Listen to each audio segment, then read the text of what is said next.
Hi, my name is Colin Jones and I come from Liverpool in the United Kingdom. This is week 1, Introduction to Music Production, and I will be teaching how to record an electronic instrument using my equipment.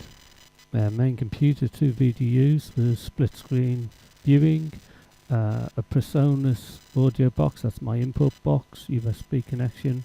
Front panel has 2 inputs, mic instruments, obviously each is control level there, headphones level, the main level, we've got a mixer knob. At the back we've got MIDI in, MIDI out, we've got output 1 and 2 and a headphone socket. Because this input output box has only got 2 inputs, you're forever plugging in and removing cables, which has a problem. Overcoming this is a mixer, and in the mixer I've got 12 XLR inputs, 12 1/4-inch sockets, monitor outputs from the speakers, outputs going to the input box, stereo inputs from the output box as well. Because I've got so many inputs on this mixer, I can leave things connected, limiting the damage done to cables, etc. Here I've got my monitor out going to the monitor speakers, and it gives me sound. Don't tend to have latency problems, as anything I'm recording goes from the mixer to the monitors along with the backing track from the computer. Now the Supernova 2 that I'm connecting is connected via 1/4-inch TS cables. They're unbalanced. I could connect 8 of these from the Supernova to the mixer. If I was using the input box, I wouldn't be able to do that.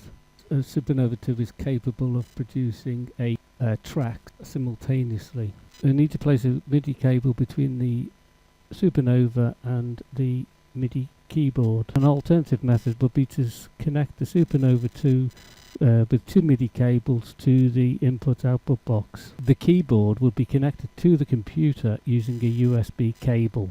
To be able to do the narration for this particular video, I've needed to connect a Shure PG58 dynamic microphone to the mixer via an XLR cable.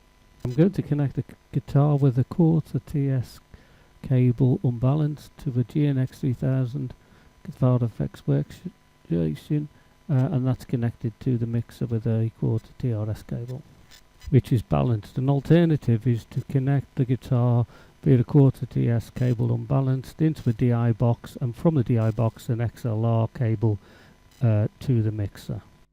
It's important to set the levels so that you do not go from the yellow into the red. As you can see, we've got green and yellow, so our levels are set okay. We've set these at the mixer and they're working okay. Here's the Supernova 2. We can see one flashing light, that's the one voice. Looking at Reason now, and the first one we're looking at is the audio recorded, then the bass, then we've got the drum tracks, and we move up, and the next one here is the MIDI track controlling the Supernova, a couple of audio tracks there, and in between the MIDI controlling track and the drum track is just a piece of information, just saying what patch it is on the Supernova, just for future reference. Okay, so let's review what we've done so far. We're going to play a note on the keyboard. It's got its own power adapter. The MIDI signal is transmitted with the digital signal to the Supernova. The Supernova converts it to a varying voltage that's sent along the cable via that 1/4-inch TS cable to the mixer. It arrives at the mixer. We adjust the gains on the red and the blue knobs. We check the gains against the coloured lights. It's transferred via the 1/4-inch TRS cable to the amp. The amp sends the varying signal to its own through its own cable to the monitor speakers. The varying voltage signal is sent via a 1/4-inch TRS cable to the input box. The varying voltage signals are converted by the A to D converter to binary inside the binary box. Binary signals are sent to the computer via the USB. The DAW software records digital signals in the audio track.